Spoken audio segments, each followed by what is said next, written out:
నువ్వు ఉన్నావు. నువ్వు అసలు వాస్తవంగా నువ్వు చీటర్వే. కానీ ఆ మాటలు ఇంకా ముఖ్యమంత్రి స్థాయిలో కూడా మాట్లాడటం అది పద్ధతి కాదు. మీరు తెలంగాణ ద్రోహి. నువ్వు తెలంగాణ గురించి మాట్లాడుతున్నవే. తెలంగాణ కోసం ఏం పోరాటం చేసినావు చెప్పు. నువ్వు నేను ఒకటే అడగదలుచుకున్నా. ఆ రోజు తెలుగుదేశంలో ఎమ్మెల్యేలు అందరూ మీరు రిజైన్ చేసినావు. నువ్వు రిజైన్ చేయకుండా పోయింది నువ్వు ఒక్కనివే. అది యాక్సెప్ట్ చేయలేదు స్పీకర్. అప్పుడు పోయి స్పీకర్ గారి దగ్గర ధర్నా కూడా చేసినావు. కానీ ఆ రోజు తప్పించుకొని తెలంగాణ కోసం తప్పించుకొని పోయింది నువ్వు కాదా? తెలంగాణ కోసం నువ్వు ఏమైనా పోరాటం చేసినావా? మేము తెలుగుదేశం నుండి పోరాటం చేసినాం, చంద్రబాబు మీద పోరాటం చేసినాం.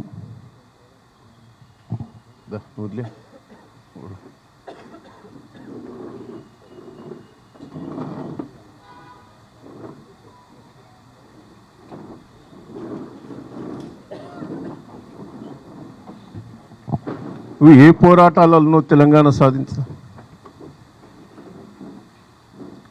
ఢిల్లీలో పోయి మేము ధర్నా చేస్తే కూడా నువ్వు రాలే.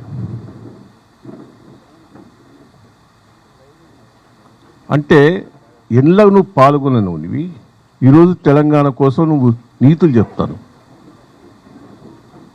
కాళోజీ నారాయణ గారు నీకు ఎప్పుడన్నా పరిచయమా? తెలంగాణ కోసం పోరాటం చేసిన వ్యక్తిని ఎప్పుడన్నా కలిసినావు? అప్పుడు బతుకున్నప్పుడు ఎప్పుడన్నా వరంగల్కి వచ్చి కాళోజీ గారిని నువ్వు గుర్తు చేసుకున్నావా? ఈరోజు కాళోజీ గురించి నువ్వు మాట్లాడుతున్నావు. కాళోజీ గురించి కేసీఆర్ గారు ఎన్నిసార్లు కలిసిండు? కాళోజీ గారితో ఎన్నిసార్లు మాట్లాడారు? నేను ఒక్కటే, దయచేసి ఇంకా పిచ్చి పిచ్చి మాటలు మాట్లాడదు. ఆ రోజు బాబ్రీ మీద తెలంగాణకు అన్యాయం జరుగుతుంటే మేమందరం అరెస్ట్ అయినావు, తన్నులు తిన్నావు. నువ్వు తప్పించుకొని వచ్చినావు. ఎన్ని పార్టీలు మారినవే నువ్వు? కానీ నన్నంటాడు రాక్షసులని. నేను రాక్షసుని, ప్రజల కోసం రాక్షసుని. ప్రజల అవసరాల కోసం ఎంతైనా నేను తెగిస్తా. ప్రజలకు అన్యాయం జరిగితే నేను వదిలిపెట్టాను. 7 సార్లు గెలిచిన నేను. నువ్వు గెలిచిన కాడ మళ్ళీ గెలవవు. నేను వర్ధనపేట్ల 3 సార్లు గెలిచిన, పాలకుర్తి 3 సార్లు గెలిచిన, వరంగల్ ఎంపీ గెలిచిన, నా జిల్లాలో గెలిచిన. నువ్వు ఈ జిల్లా నుంచి తన్నీళ్ళ కొడితే రంగారెడ్డి జిల్లాలో దొంగ మాటలు చెప్పి గెలిచినవాడు. నువ్వు గెలిచిన కాడ మళ్ళీ గెలవవు. నేను నా మీద నువ్వు మాట్లాడుతున్నావా? తెలంగాణలో వరుస గెలిచిన 7 సార్లు కేసీఆర్ తర్వాత మళ్ళీ నేనే.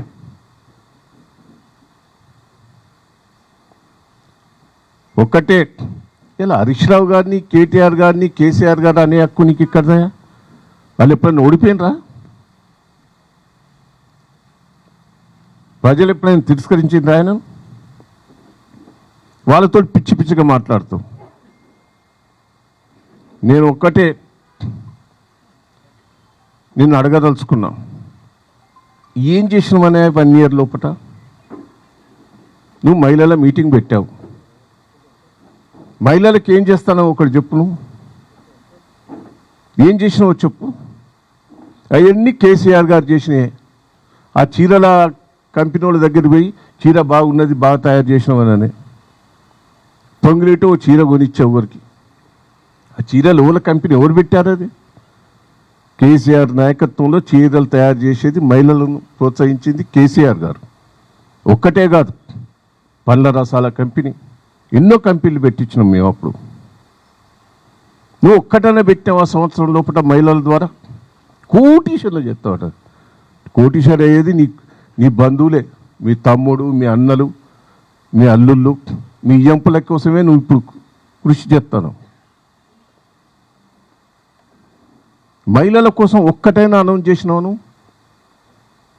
నువ్వు చేసింది ఏదన్నా చెప్పుకున్నావా? నువ్వు మహిళలు చేసింది ఏమన్నా ఉన్నదా? మహిళలను ఆగమాగం చేస్తాను. పాపం బతుకమ్మ పండుగకు 100 కోట్లు ఖర్చు పెట్టి బతుకమ్మ చీరలు ఇచ్చేది కేసీఆర్ గారు మహిళల కోసం. నువ్వు ఆఖరికి బతుకమ్మ చీరలు కూడా 400 200 ఇచ్చిన నేను 1000 రూపాయలు ఇస్తాను మాట్లాడినావు. నీ బోకస్ మాటలు కావా? 2500 ఇస్తా అన్నావు, మోసం చేయలేదా? తులం బంగారం అంటే ఆశపడ్డరు, మోసం చేయలేదా? ఏం చేసినావనే నువ్వు? ప్రభుత్వ ఖర్చు కూడా కాదు ఇది, మహిళలు తయారు చేసి మహిళలు ఆ గ్రూపులలో వచ్చే ఆదాయంతో ఈరోజు ఏపీఓలను ఎంబడబడి ఎంపీడోలు ఎంబడబడి వాళ్ళని తీసుకొచ్చిన వీడికి కుప్ప చేస్తున్నావు. ఇంకా సిగ్గు లేకుండా నేను కోరేది,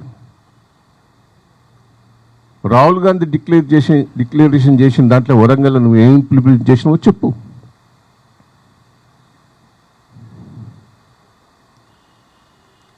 కాళోజీ నారాయణ బిల్డింగ్ ఎవరు కట్టించారా?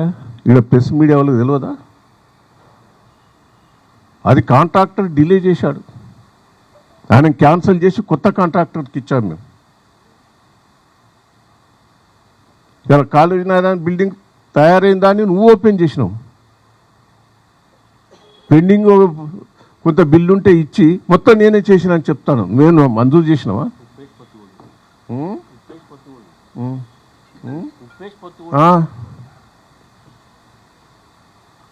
ఇలా వరంగల్ సిటీని అద్భుతంగా చేసినాం. కాంగ్రెస్ ప్రభుత్వంలో వరంగల్ సిటీలో బోర్లలో నీళ్ళు, బోర్ల కాడ మీ అందరూ తెలుసు, బోర్ల కాడికి పోయి కుండలతో కొట్టుకునేది, వారానికి ఒక్కసారి నీళ్ళు వచ్చేది. 1000 కోట్లు ఖర్చు పెట్టి ధర్మసాగర్ మండలంలో రాజయ్య గారి పాతకాన్ని వారికి ఆడ మేము ఆడ చేసి ఇక్కడికి తీసుకొచ్చిన నీళ్ళు. ఇవాళ రోజు నీళ్ళు తీసుకొచ్చినట్టు చేసింది కేసీఆర్ కదా. 1000 కోట్లు మంజూరై ఉన్నాయి, వాటి బిల్లు లేక ఎవరు మీరు కాంట్రాక్టర్లు పనులు చేస్తలేరు. ఏదో కొత్తగా ఏదో మంజూరు చేసినామని చెప్తాను, పాతవి కూడా చేయించు. మీరు చేయబట్టే నాశనమైంది. మీరు కేంద్రం నుండి కోచ్ ఫ్యాక్టరీ ఇస్తా ఉన్నావు, ఇయ్యలే, సిగ్గు లేదు మాట్లాడేదానికి, పోరాటం చేయలేదా? ఇవాళ కాళోజీ నారాయణ గారికి ఇచ్చిన స్థలం ఎవరి కబ్జాలు ఉన్నది ఇన్ని రోజులు? దాని మీద పోరాటం చేసింది మేము. మీ కాంగ్రెస్ వాళ్ళు కబ్జా చేస్తే పోరాటం చేసి కాళోజీ నారాయణకి ఇచ్చింది మేము. ఇంకా సిగ్గు లేకుండా నువ్వు మాట్లాడుతున్నవే.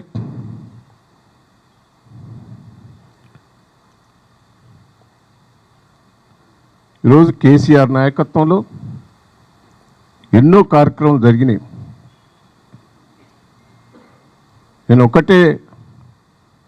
రేవంత్ రెడ్డి గారు చెట్టు మొలోనియం కేసీఆర్ గారు బిడ్డ, చెట్టు మొలేను, ఎవరు మొలవనియో చూస్తాం.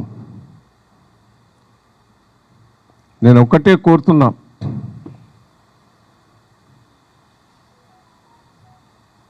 నీ దగ్గర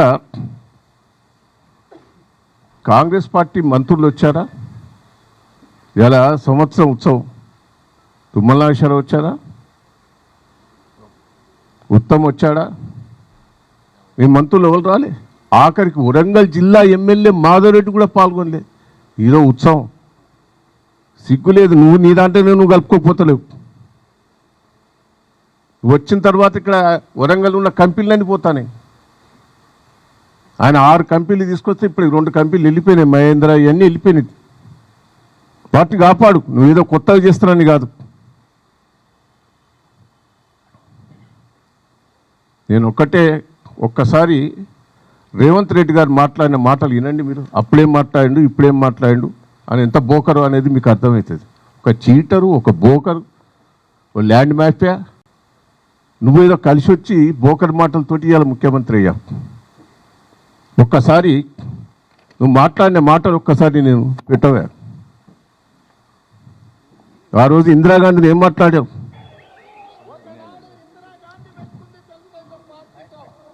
ఎక్కడికి పోయిందో మనం చూసినాం. మళ్ళీ పివి నరసింహారావు మనతో పెట్టుకున్నాడు. పివి నరసింహారావు గారు ఎక్కడికి పోయినో చూసినాం. అంతెందుకు 48 గంటల్లో ఈ పార్టీని విని చేస్తా అన్న నాయకుడు పావురాల గుట్టలో పావురమై ఎగిరిపోయిండు. ఈ కాంగ్రెస్ వాళ్ళు ఇందిరాగాంధీని ఎట్లా తిట్టాం? పివి నరసింహారావు వరంగల్ బిడ్డ. పివి నరసింహారావు తిట్టాం. పివి నరసింహారావు వరంగల్ బిడ్డ. చిన్న తప్పు లేదు ఆయన. అసుంటోని తిట్టివి. ఇందిరాగాంధీని తిట్టివి. ఇక సోనియా గాంధీని తిట్టిండు. ఇవాళ ఏం మాట్లాడుతుండో చూడు.